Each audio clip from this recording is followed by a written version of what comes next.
Let's see how to install Power BI. So first off, we want to open our browser.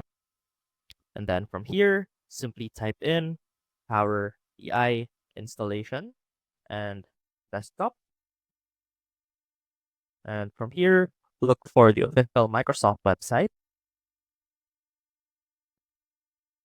And right here, select the language you prefer your app to be in.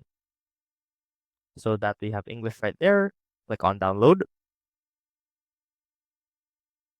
and simply check both these. Click on download. And as you can see, we now have our download on the way.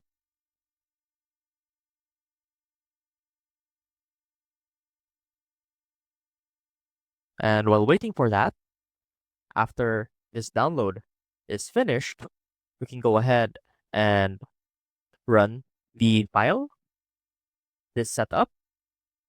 And from here, simply select the destination where we want to install our application.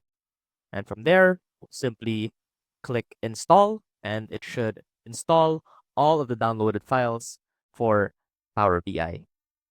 And from there, you can already open your application.